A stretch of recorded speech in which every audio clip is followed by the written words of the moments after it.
오는 9일에 있을 남북 고위급 회담의 수석 대표는 우리 측 조명균 통일부 장관과 북측 리선권 조평통 위원장으로 결정됐습니다. 네, 문재인 정부의 첫 남북 회담이 순항할 수 있을지 주목되는데요. 두 분과 자세한 소식 짚어보겠습니다. 네. 신인균 자주국방 네트워크 대표, 신범철 국립외교원 교수 나와 있습니다. 안녕하십니까? 네, 안녕하십니까?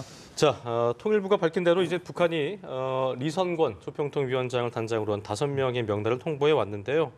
일단 첫 번째로 포함된 5명의 그 명단에 대한 평가부터 좀 해주실까요? 예. 사실 이제 우리 측이 통일부 장관을 필두로 해서 통일부 그리고 이제 국무총리실까지 망라해서 또 문화체육관광부 차관급들 이렇게 해서 이제 실무로 그대로 이제 그 원스톱으로 이렇게 그 각종 실무를 진행할 수 있는 그런 라인업을 짰거든요. 네. 과연 이제 북한이 어느 정도 라인업을 구축할 것인가 했는데 우리하고 거의 흡사한 그런 등급과 또 어떤 체제를 맞추었어요. 이제 리선권 그 조평통 위원장을 단장으로 해서 또 조평통 부위원장 그리고 이제 또 거기도 역시 이제 또 체육 관련한 또 그 부부장 또 그리고 이제 또 올림픽 관련한 뭐 이런 여러 가지 라인업을 우리하고 똑같이 맞췄기 때문에 역시 이번 핵심 의제는 평창 동계 올림픽이 핵심 의제다. 일단 이렇게 보고 여기서 어떻게 확장해 나가느냐 이런 것들은 이제 추후 지켜봐야 되겠죠. 예. 신 교수님은 어떻게 보셨습니까? 예, 뭐 말씀하신 대로 우리 측의 제안에 대해서 북한이 그대로 화답한 거라고 생각합니다.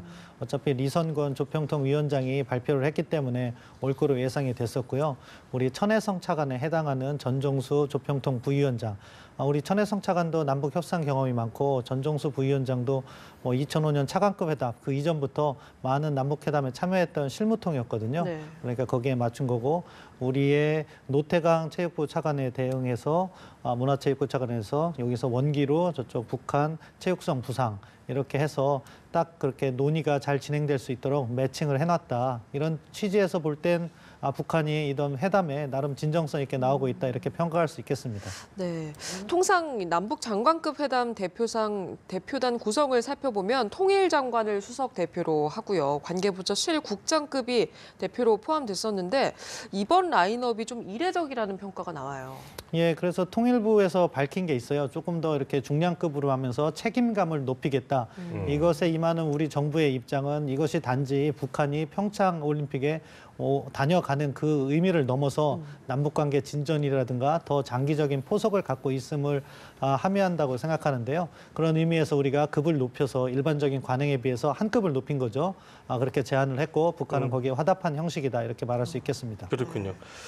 신 대표님 모실 때는 어쨌든 지금 책임감을 높이기 위해서 어떤 그 장차관급이 다 동원됐다 볼 수 있을 텐데 보다 우리 측 입장에서는 어떤 그 실효적인 결과를 내겠다는 의지로 좀 풀이를 해도 될까요? 어떻게 좀 보고 계세요? 그렇죠. 이제 사실 동계올림픽 얼마 남지 않지 않습니까? 그럼 여기에서 통일부, 즉 이제 남북회담을 관장한 통일부에서 여러 가지 안을 듣고 다시 돌아와서 유관기관들 뭐 체육부라든지 또 관장할 수 있는 여러 가지 유관기관들 불러서 또 어떻게 할 수 있냐 또 답을 듣고 다시 또 하고 이렇게 하면은 사실은 뭐 여러 가지 실무 관계로 들어가서 비용은 어떻게 할 거냐, 어느 정도로 올 거냐, 뭐 또 응원단은 올 거냐 말 거냐, 응원단이 오면 비용은 어떻게 할 거냐, 그게 또 유엔 안보리하고는 어떻게 또 제재 결의하고 어떻게 또 피해갈 수 있느냐 이런 것들을 다 의논해야 되는데 통일부만 가서는 그게 안 되거든요. 예. 문화체육관광부가 와야 또 이제 평창 주변에 숙소는 또 어떻는지 뭐 이런 것들을 다 거기서 바로 이제 물론 이 차관들이 오니까 뒤에 또 배석자들이 있겠죠. 예. 그 실무 배석자들이 바로바로 또 자료를 전달해주는 그런 시스템이 돼 있고 특히 우리는 이제 국무총리실 심의관까지 갔거든요. 또 여기는 또 국무총리실이니까 더 큰 틀에서 여러 가지 유관기관을 또 연결을 할 수 있기 때문에 정말 원스톱으로 할 수 있는 동계 올림픽에 관해서 원스톱으로 추진할 수 있는 그런 대표단을 짰다. 뭐 그렇게 봅니다. 네. 예. 우리 측 대표인 조명균 장관은 대북 사업 실무를 맡아온 대표적인 북한 통이고요. 또 리성건 위원장은 또 실무 경험을 많이 가진 대남통으로 알려져 있는데 두 사람의 협상 스타일은 어떤가요? 뭐 지켜봐야 되겠지만 네. 과거를 이렇게 네. 유추해서 볼 때 우리 조명균 통일부 장관은 약간 어떻게 보면 꼼꼼하고 잘 챙기고 현안에 밝고 이런 스타일이라 보면은 네. 리성건 같은 경우에는 사실 리성건은 정부 간 협상보다는 군사 협상에서 네네. 이렇게 어떻게 보면 전문성을 발휘해 왔다 이렇게 볼 수 있는데요. 그 과정에서 나타난 것을 보면 선이 굵고 약간은 좀 어떻게 보면 무대뽀적인 자기 주장만을 이렇게 강하게 하는 강경한 느낌이군요. 그래서 대표적인 예가 그 천안함 폭침에 관련해서 남북 군사회담을 가졌을 때 그런 일 없다 이렇게 얘기하고 바로 퇴장해버리는 약간 좀 강성이기 때문에 그런 부분도 우리 정부가 잘 분석하고 시나리오에 맞춰서 모의 회담도 진행하고 그렇게 할 거라고 생각합니다. 예. 미국 측 반응도 좀 궁금했는데요. 트럼프 대통령이 이렇게 얘기를 했네요. 남북 고위급 회담에 대해서 이것은 뭐 시작이고 또 큰 시작이다라고 얘기를 하면서 적절한 시점에 우리도 관여가 될 것이라는 말을 했는데 일단 남북 회담이 어떤 그 북미 대화의 매개체가 될 것인가에 대한 궁금증도 좀 잦아지고 있는데 그 가능성도 좀 짚어봐 주시고 또 만약에 이루어진다면 그 시점이 어느 정도에 이루어지게 될 것인지도 좀 함께 짚어볼까요? 예. 일단 뭐 전적으로 제 예상임을 전제를 하고요. 네. 사실 뭐 미국이 그동안 군사 옵션이다 해가지고 북한을 공격할 것 같은 가능성이 굉장히 높아 보였지 않습니까? 예. 여러 가지 전력들을 한반도에 집결을 시키고 또 지금 뭐 언론에 크게 보도되지 않았지만 사실 실제적으로 굉장히 많은 강력한 전력들이 한반도 주변에 집결을 하고 있습니다. 예. 트럼프 대통령도 밝혔듯이 내가 이러했기 때문에 이런 결과가 있는 것이다. 사실이에요. 그런데 우리는 트럼프 대통령이 전쟁을 원하는 것은 아니죠. 북한의 비핵화를 원하는 것이기 때문에 네. 그 비핵화의 수단이 전쟁을 하지 않고 비핵화를 한다면 사실 뭐 그 올해 말에 미국의 중간 선거가 있는데 거기에서 자신의 치적이 더 높이 홍보가 될 수 있겠죠. 따라서 우리는 뭐 트럼프 대통령이 굉장히 강성의 발언을 한다고 해서 저 사람이 반드시 전쟁을 목표로 하는 것이다 착각해서는 안 되고 그러면 이제 전쟁하지 않고 회담으로 압박으로서 그 압박의 결과로서 회담을 끌어내고 그 회담에서 비핵화의 결과를 끌어내는 것이 최선이 아닐까 그렇게 생각하고요. 따라서 미국도 이러한 자신들의 회담의 도화선이 될 수 있는 남북 간의 회담을 지지하는 건 뭐 당연한 일이고 저는 이제 적절한 시기 미국이 대화에 나설 수 있는 적절한 시기는 저는 올림픽이 끝나고라고 생각합니다. 이후에. 올림픽 기간 중에 사실은 2월 달에도 그동안 북한이 2월 달에 도발을 굉장히 많이 했어요. 예. 왜냐하면 2월 달에 김정일 생일이 있고요. 뭐 이런 식으로 2월 16일이죠. 뭐 이런 식으로 해서 그 2월쯤에 핵실험과 미사일 발사 실험 많이 했기 때문에 그것을 북한이 어떻게 인내하느냐. 그것과 또 올림픽 기간 중에 어떻게 또 참아내느냐. 예. 또 얼마 또 협조하느냐. 그거하고 사실은 이제 올림픽 끝나고 나서 아마 4월 초에 키 리저브 훈련과 독수리 연습이 시작될 겁니다. 예. 그런데 공교롭게도 4월 15일 날 북한의 태양절이라고 하는 또 김일성 생일이 네. 있어요. 또 북한이 또 그때쯤 도발을 또 많이 했습니다. 그때 북한이 또 얼마나 인내하고 협조하느냐에 따라서 그때 가서야 이제 미국이 나설 시기가 아닌가 생각합니다. 교수님은 개인적으로 어떻게 보고 계세요? 예, 저도 그렇게 생각합니다. 뭐 지금 어떻게 보면은 올림픽 때까지는 양측이 공감하는 부분이 있는 것 같아요. 김정은도 평창 올림픽의 성공적 개최를 바란다고 얘기했기 때문에 최고 지도자인 김정은의 이야기를 북한도 듣겠죠. 그렇지만 올림픽이 끝난 다음의 상황은 사실 개런티된 게 없습니다. 북한 입장에서는 이제 회담 위에서 남북관계 개선과 무엇을 연결시키겠습니까? 경제 보상이라든가 어떻게 보면 유엔 제재를 좀 약화시키는 그런 부분의 요구를 이렇게 계속해서 던질 테고 우리가 그것에 대해서 너무 단칼에 거절하면 다시 도발로 갈 수도 있고 그렇기 때문에 이러한 북한의 요구사항을 북미 대화와 함께 연결시켜서 남북관계 차원에서 할 수 있는 일과 북미 관계에 풀어야 할 일들을 갖다가 잘 진행시킨다면은 3월에 그 위기를 넘어서 4월 달에 보다 본격적인 대화가 전개되는 그런 구도로 갈 수 있고 만약에 그 과정에서 북한이 이게 아니다라고 생각하면 다시 도발로 이렇게 이어질 가능성이 높기 때문에 올림픽이 끝난 3월 말부터 4월 초까지가 아마 한반도 그 정세의 커다란 분수령이 되지 않을까 그렇게 생각합니다. 네. 네. 사실 이번 북한의 고위급 회담 제2수락은 한미 정상의 연합훈련 연기에 대한 화답이다 뭐 이렇게도 예. 해석이 되고 있거든요. 이번 회담에서 혹시 연합훈련 축소 혹은 중단을 요구하지는 않을까요? 저는 이번 회담이 첫 술인데 첫 술에 그런 무리한 제안을 하진 않을 것이라고 봅니다. 왜냐하면 뭐 회담하지 않아도 이런 방송만 북한이 본다 하더라도 우리 정부의 기본 입장이 다 알고 있습니다. 먼저 북한의 비핵화 양보하지 네. 않는다. 두 번째는 한미 연합 군사 훈련을 중단하지 않는다. 이게 사실은 우리 정부의 큰 두 가지 틀이에요. 이걸 첫 술부터 하지 마라라고 하면 그다음 이제 2차 회담이 열릴 가능성이 아주 적어지고 또 평창 올림픽에 지금 협조하는 것까지도 지금 파탄이 날 수가 있기 때문에 그렇게 되면 뭐 평창 올림픽 기간 중에 또 끝나고 나서 키 리졸브 훈련과 독수리 연습이 바로 북한을 공격하는 무력 어떤 동원의 그런 행동으로 갈 수 있기 때문에 그렇죠. 저는 북한이 그 정도 무리한 요구는 하지 않을 것이라고 보고 우리도 마찬가지예요. 우리도 이 첫 회담을 하는데 우리는 사실 북한의 비핵화가 우리는 그 원칙 아니겠습니까? 처음부터 만나서 핵 포기해라. 이거 하지 않거든요. 따라서 북한도 이번 회담에서는 최소한 평창 동계올림픽을 어떻게 진행할 건가 하는 그 약속이 정해지고 또 그 약속이 이루어지는 과정까지는 그런 무리한 제안을 하지 않을 것으로 봅니다. 네.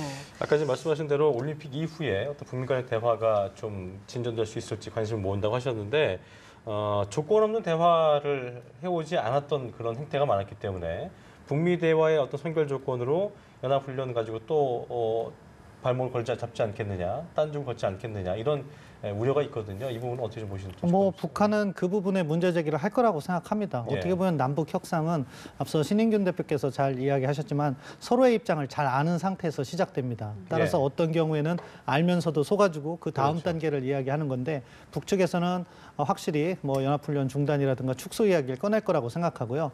우리는 그 문제를 단칼에 이렇게 노라고 이야기하기보다는 예. 그 문제는 어떻게 보면은 남북관계 진전과 더불어서 북미 간에도 논의할 필요성이 있는 문제니까 어떻게 보면은 전반적인 구상을 통남, 향미 이렇게 가져가야 된다고 생각합니다. 남북 간에 먼저 대화를 통하고 그다음에 대화를 미국과의 대화를 향하게 하는 그런 입장으로 북한의 변화를 유도해내는 것이 우리 정부의 그 좀 더 포괄적인 전략이라고 생각하고요. 네. 그런데 그렇다고 해서 그것을 뭐 처음부터 얘기할 건 아니고 단계적으로 전개해야 된다고 생각합니다. 내일 이번 9일 날 만나서는 일단 평창 올림픽의 성공적 개최 부분에 있어서 남북 관계의 현안을 진전시키고 평창 올림픽 기간이나 그 직후에는 그 다음 단계의 논의를 우리가 취해줄 수 있는 것과 북한이 취해야 할 이야기들 갖다 서로 의사소통을 하면서 마지막에 그러니까 북미 대화라든가 이런 것으로 연결을 시켜낼 수 있는 그러한 좀 포괄적이지만 단계적인 접근을 해나가야 된다 그렇게 생각합니다. 점진적인 접근법이 좀 필요하다는 말씀이신 거죠. 네.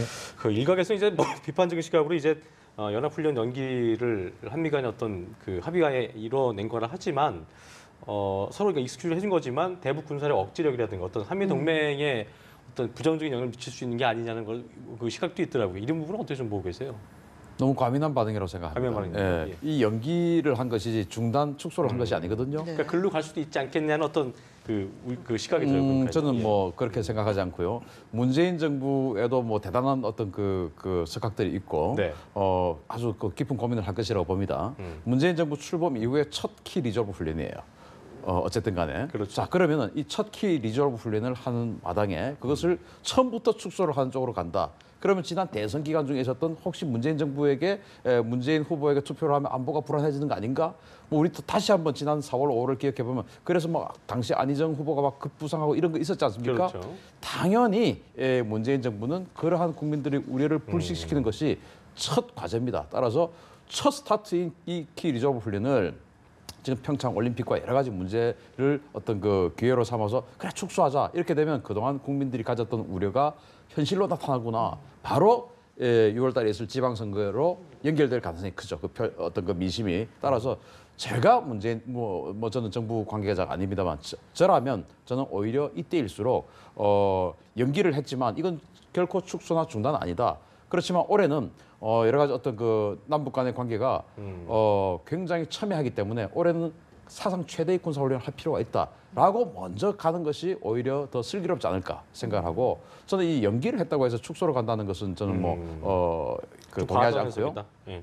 저는 트럼프 대통령도 이번 군사 훈련은 아마 사상 최대의 키 리졸브 훈련으로 진행을 할 가능성이 높다라고 저는 봅니다. 예. 네. 그렇습니다. 이제 이런 상호 우호적인 분위기가 언제까지 이어질지는 좀 미지수인데요. 뭐 북한이 요구 사항이 관철되지 않으면 미사일 도발의 가능성도 뭐 배제할 수 없고요. 이런 도발의 빌미를 주지 않으면서 남북 관계 개선과 북미 대화로 향하기 위해서 어떤 점을 염두로 둬야 되는지 짚어주시죠. 그러니까 우리가 할 수 있는 일과 북한의 요구사항 중에 우리가 받아줄 수 없는 부분을 미국과 잘 연결하는 일, 이러한 그 어떻게 보면 한국과 미국 간의 역할 분담, 이 부분이 한미 공조로 철저히 준비되고 그것이 잘 북한에게 전달돼서 북한을 이렇게 대화로 이렇게 이끌어내는 그것이 제일 중요하다고 생각합니다.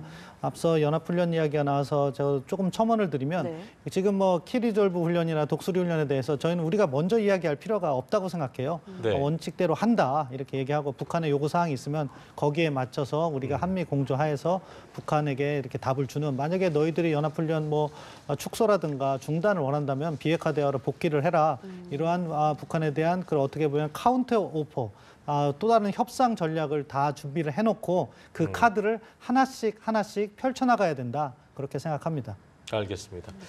자, 지금까지 신인균 자주국방연구소 대표, 신범철 국내외교원 교수와 함께 남북 고위급 회담 관련해서 저희가 전망을 해봤습니다. 오늘 두 분 말씀 고맙습니다.